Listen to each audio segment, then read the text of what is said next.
All right, this is probably the most fun setup page. It's where you actually get to set up your geofences. And what's really cool about Qujam is that we integrate with Google Maps. So Google Maps, a lot of you are already familiar with it, but it has a lot of really neat features that we've actually piped into our version of it here to do your set up your geofences. So I'll go over some of the features, how to set up those geofences as well too, and just a couple of other little tips along the way. So the first thing that you'll notice is that you have your map right here. And if you click and hold, you can drag around a little bit and everything. So you can adjust where you want to go. You can also type in here, let's see, I'm going to think of something, PNC Park, because we're here in Pittsburgh. So I can type in the name of something and go there. And you can zoom in and zoom out right over here as well too. You can also, if your eyes are a little bit not as good, which mine aren't, that's why I need the glasses, you can click on that icon to make it full screen and get a full map as well too. And the top right hand corner, you can expand it back down. So you can do that. You can also type in a specific address in here as well too to find where you want, as well as latitude and longitude. The other cool features, just like on a Google map, that I want to point out is if you go over here and have map, you have this little terrain button. So if you want to see where the terrain is and see any kind of like hills, you'll notice over here, looks like some different terrain over here. That could be possibly helpful as you set up geofences. You also have satellite view, immensely popular and powerful for people to actually see what am I looking at for real. Now it is Google Maps integrated, so it doesn't mean that every satellite image is 100% up to date. So example, if you are looking at going after a new building or new development, it might not show up there. So being very sure that you have the right latitude and longitude and that you're using other points to kind of determine where that area is very important. And here you also have the option too, if there's like too much text on there, you can uncheck the labels and have it be a little bit of a cleaner view. The last view that I really like as well too, to really determine if you can, if you're in the right spot, is you click this little guy, and then you can drag and drop it anywhere you want, and it'll give you the street view. So we'll go right over here, and you can see PNC Park right there. So I'm just going to slide on over, home of the Pirates. And then you can take a little stroll down, what's this, West General Robinson Street. And you can take a look around, see what's going on, and what areas you want to do. And then when you want to go back to the map view, you just hit that back arrow. All right, so let's say that we actually want to geofence the ballpark, right? So over here you have the Add Geofence. So you click that button, and then all of a sudden this cursor allows you to put these little dots, it's a polygon kind of shape, all around the baseball field. A couple of really cool things with this. You can also grab one of these dots and tighten it up a little bit. You can move it around. Now you want to keep in mind that geofencing is accurate to within about 4.9 meters on average. It's about 16 feet. So if you have a big building like this with busy roads as well too, it might not be a bad idea to kind of cheat inside as well. It's also really interesting if you have a smaller building or something that you can expand that to maybe include the parking lot as well too.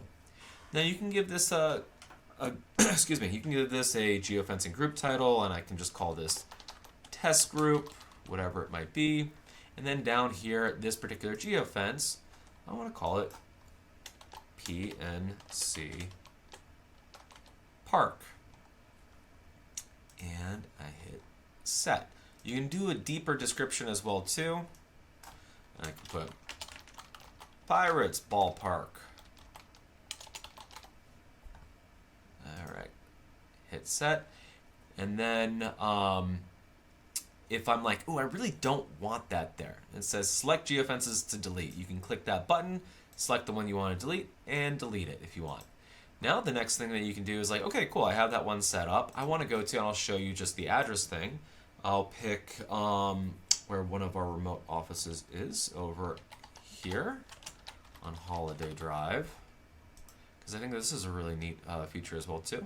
So I'm going to zoom in, and again I can go to the map view as well. and kind of see what's going on there. If I go to satellite view, there is also, I missed a little feature, tilt map and bird's eye view as well too. So if you kind of want to have those two different angles to help you determine what what area you want to be in, that's also very useful.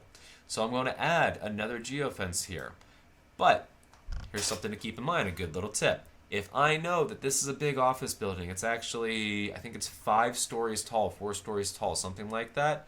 Well, there's a component of, well, I can't go horizontal. I can only go vertical, right? So keep in mind that if you're going to do a skyscraper or something that has multiple levels with different businesses or apartments or whatever it might be, you can only really kind of do that bird's eye view. So you're going to hit everybody that's in there that has GPS turned on, that we can kind of target with ads through geofencing. That's kind of stacked on top of each other. But the cool thing is, because it's a bird's eye view and because it's so customizable, is if I know that, I'm actually going to, there's a lot of words there, so I'm going to unhide those labels. But if I know that the people that I care about are only in this half of the building, or even like this third of the building, I can tighten up my geofence there. So that way I'm not worried about reaching these other people that aren't maybe desirable because they are part of a different office or business that we really don't want to reach. So you can come back down here, give it a title, and I'm just going to say office building 1. Set. Again, you can set a description with more detail. And everything, and then if you want to add any more geofences, you can keep tapping around. Another cool thing is if you have some geofences set up, just zoom out in order to see where the heck am I, what's going on. You can zoom out as far as you want. I'll even go to the map view as well too. Keep going, and you can tell that you have an orange dot there.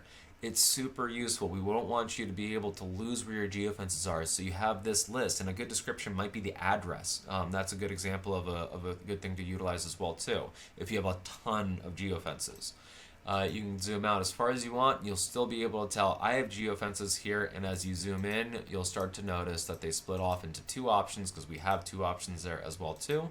And then you can easily go back in, manipulate them, do whatever you want, and again, you can delete them from here, which now that I typed in that second location, I can delete all of them, I can delete one of them, or I can just leave them as is and delete none of them.